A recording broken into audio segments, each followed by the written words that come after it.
Assalamualaikum, nama saya Alicia Rizadi Halim dengan NIM 22231901000 dari kelas A.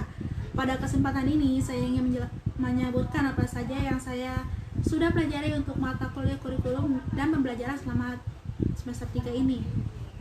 Pada semester 3, MK Kurikulum dan Pembelajaran sudah mempelajari 13 topik atau bab. Dan pada presentasi ini, saya hanya menjelaskan sekilas apa saja yang saya sudah pelajari pada bab tersebut. Pada bab pertama, yaitu pengertian dan konsep kurikulum, saya mempelajari tentang apa itu kurikulum dan bagaimana konsep dari kurikulum tersebut di dalam pendidikan. Di bab ini tertulis 3 konsep pendidikan, yaitu sebagai substansi, sebagai sistem, dan sebagai bidang studi. Pada bab selanjutnya, saya mempelajari tentang landasan pengembangan kurikulum.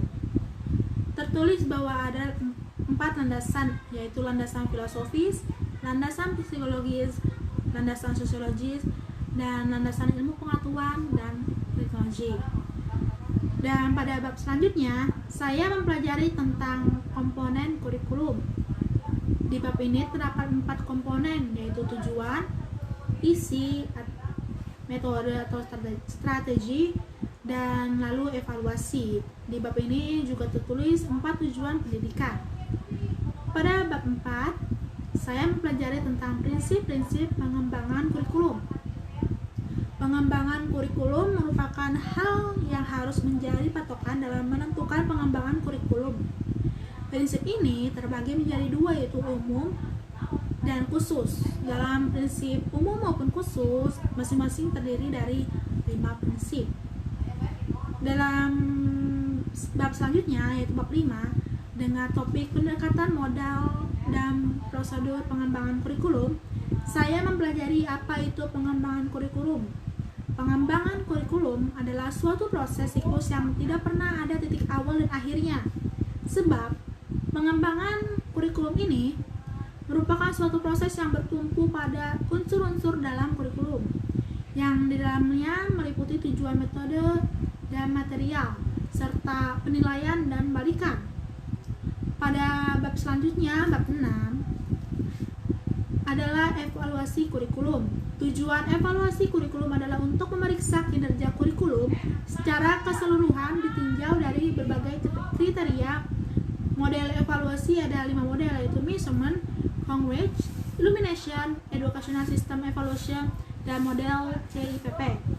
Bab selanjutnya adalah bab perkembangan kurikulum di Indonesia. Pada bab ini saya menjelaskan apa saja macam kurikulum yang sudah dipakai di Indonesia dan juga mengetahui kelebihan dan kelemahan dari kurikulum tersebut.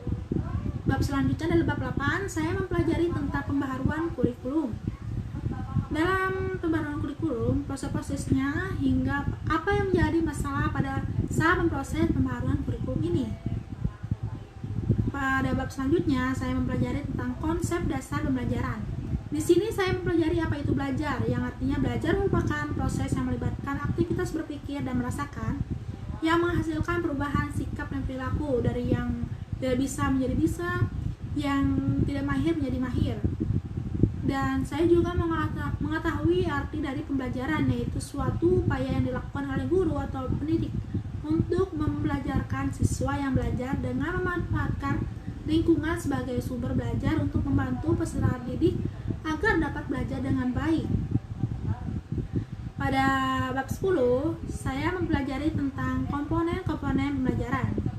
Komponen ini terdapat 4, yaitu tujuan pembelajaran, bahan pembelajaran, strategi pembelajaran dan metode pembelajaran, dan strategi metode mengajar, dan media pembelajaran. Pada bab 11, saya mempelajari tentang prinsip pembelajaran. Terdapat 7 prinsip pembelajaran, yaitu prinsip umum pembelajaran, prinsip khusus pembelajaran, prinsip keterlibatan langsung, prinsip pengulangan, prinsip tantangan, prinsip balikan dan penguatan, prinsip perbedaan individual. Pada bab 12, saya mempelajari tentang pendekatan mode pembelajaran. Pendekatan pembelajaran adalah suatu berupaya menghampiri makna pembelajaran melalui suatu cara pandang dan pandangan tertentu atau aplikasi suatu cara pandang dan pandangan tertentu dalam memahami makna pembelajaran. Terdapat 3 pendekatan pembelajaran, antara lain adalah pendekatan filsafat, pendekatan psikologi, dan pendekatan sistem. Dan saya juga mempelajari tentang model pembelajaran, yang artinya adalah suatu rencana atau pola yang dapat digunakan untuk merancang pembelajaran tatap muka dalam kelas ataupun dalam tutorial dan dalam bentuk materi pembelajaran.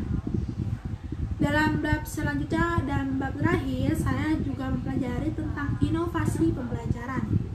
Di inovasi pembelajaran dilakukan untuk memecahkan persoalan dalam kurikulum dan untuk peningkatan efisiensi dan efektivitas kurikulum dalam pendidikan.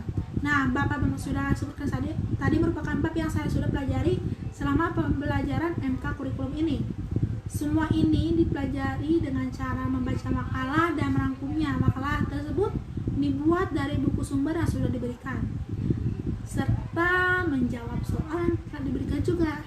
Baik, sampai di sini saja saya mempresentasikan untuk UAS. Terima kasih. Wassalamualaikum warahmatullahi wabarakatuh.